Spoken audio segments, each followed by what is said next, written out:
What the fuck is up, y'all? Hell yeah. Cool. Where all my bus riders at? A couple of us still out here doing it. Respect to y'all. I had to quit. And the first time I quit the bus a couple times. First time I quit was a couple years ago because I was on it and I heard a lady in the back say, "Oh, I'm sorry, baby. I didn't mean to bleed on you," to a child. And I was like, I'm going to take a break from the bus. You know, that was before the pandemic, too. I was like... And then that didn't work out for me because I just started walking all over town, and I ran into more strangers.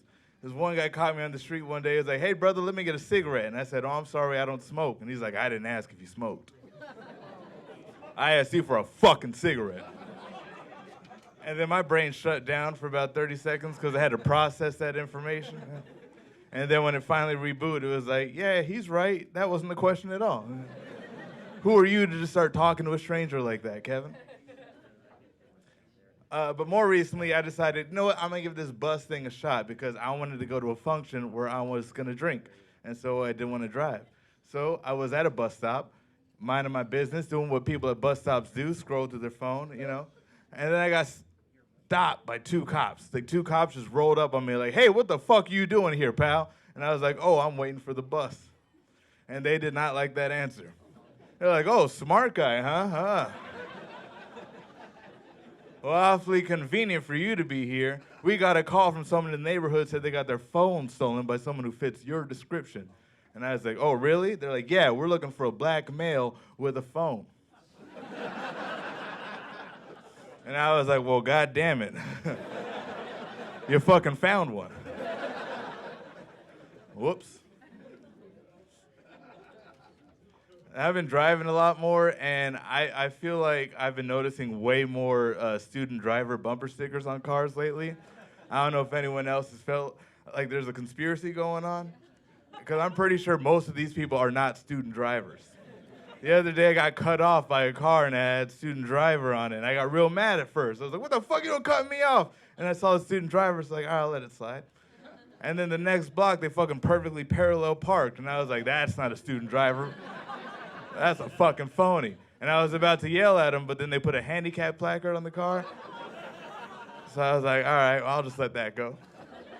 But then they got out of the car and able-bodied walked down the street, and I was like, oh, fuck that phony. And I rolled down my window and was like, "What the fuck do you think you're doing?" And then they started doing sign language at me.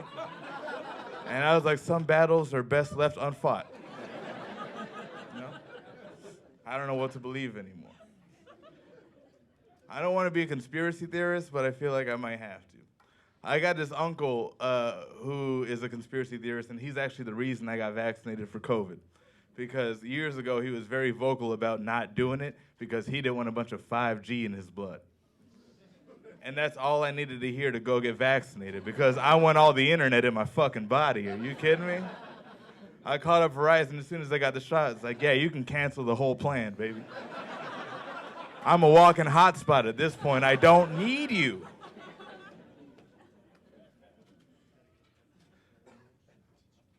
I'm on a lot of Xanax. I'm very stressed about a lot of shit, baby. You know? And it's kind of weird to be on Xanax because I don't have a prescription for it. So I give a lot of respects to my plug, my mother, for hooking me up. Because it's not easy for her, because she doesn't have a prescription for it. You know? However, her 6-pound dog, Caesar, does have a prescription for Xanax. So yes, I've been taking dog Xanax the last couple years. And it's the same thing as people's Xanax. It's fucking nuts. And after I found that out, I found myself at a Petco just staring at the dog cookies, just looking like, no fucking way. There's no way. And then I ate one of the dog cookies like, holy shit, it's a people cookie. And I started thinking about every time I've seen a dog digging in the yard. Thinking, oh, that fucker's digging for a bone. No, he's looking for the truth. All right, my name's Kevin. I appreciate your time.